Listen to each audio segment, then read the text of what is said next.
मान हो जाता है। ऐसा ध्यान रखना चाहिए। वैसे आगे आप लोग मर्जी जैसी हो वैसे करो, ये तो बार बार मिल जाएंगे, लेकिन सदगुरु बार बार नहीं मिलेंगे। व्यासपीठ पर बैठे हैं, जो भाव चल रहा है उनका, वो हमें बार बार नहीं मिलेगा। हाँ, आ गए हैं तो प्रणाम है, आप एक से स्वागत करवा दिया, ठीक है।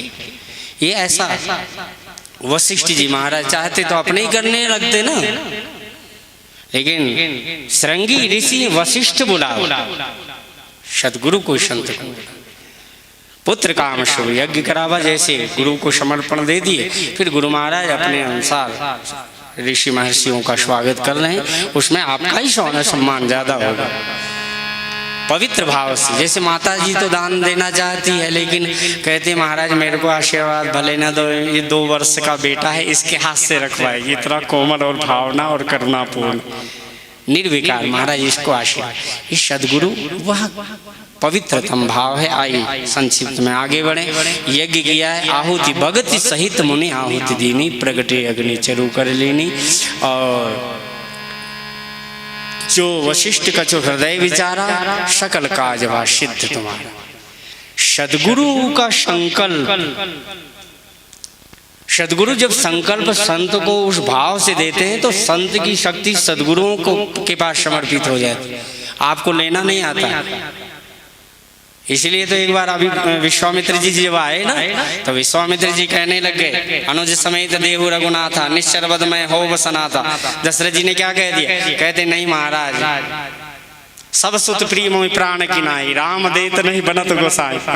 मांगो भूमि धेनु धन कोशा, सर्वस देहु आज सहरोसा, देह प्राण ते प्रिय कछु नाही, सो मैं देहु निमिष एक माही। वशिष्ठ जी महाराज ने कहा, महाराज आप क्षत्रिय से आए हो, मांगना तो हम ब्राह्मणों का काम है। इसलिए गुरु ने कहा देखो मांगना हो तो हम सिखाते। ये चेला हमारा, और ये पक्का चेला है, कच्चा नहीं। तो गोस्वामी जी ने क्या कहा? तब वशिष्ठ बहुविधि समझावा,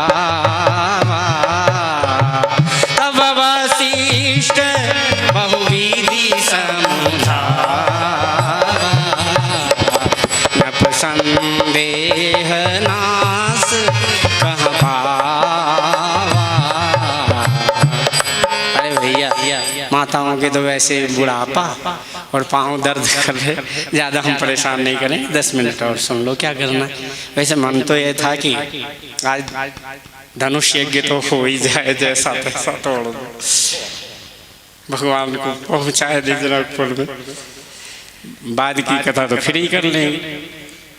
वशिष्ठ जी ने क्या कहा? वशिष्ठ जी ने कहा इधर आइए राजन। कहे महाराज आपको मांगना ही समझाना नहीं आता, ब्राह्मणों को आता, व्यासपीठ से समझा सकते। तब वशिष्ठ बहु का अर्थ क्या है? अरे महाराज ये 2 बेटे दोगे ना, ये 2 हाथ दो हाथ वाले जा रहे हैं ना, तो 4 हाथ होकर आएंगे। है? दशरथ जी ने कहा क्या? हाँ, कहते ये 2 जाएंगे तो 4 आएंगे। बहुएं उधर मिलेगी, जल्दी दे दो। तब तो वशिष्ठ जी की बात, उन्होंने कहा बहू लेकर ही आने वाले। तब वशिष्ठ बहू, उन्होंने कहा कि बहू मिलने वाली है, बच्चे मांगने नहीं आए। ये तो दशरथ जी ने कहा 4 को दे दे। कि नहीं 2 हम लेकर चले, क्योंकि दुनिया में ब्याह तो बहुत हुए, क्योंकि दुल्हा राजा पहले ही चला गया, धनुष पहले ही तोड़ देंगे, ब्याह पहले ही हो गया, सुनी बारात जा रही, बिना दुल्हे की बारात तो पहले ही राम जी। और तीसरा एक ऐसा ब्याह आज गुरुजी कर दिए है कि दुल्हा को न निमंत्रण।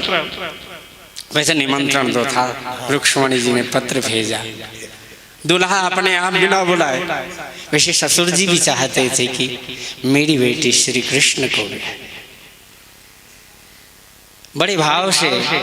लेकिन धन्य है ऐसे दुल्हा राजा, हरण करके जबरदस्ती रहे, अपने ही घर में ब्याह कर लो।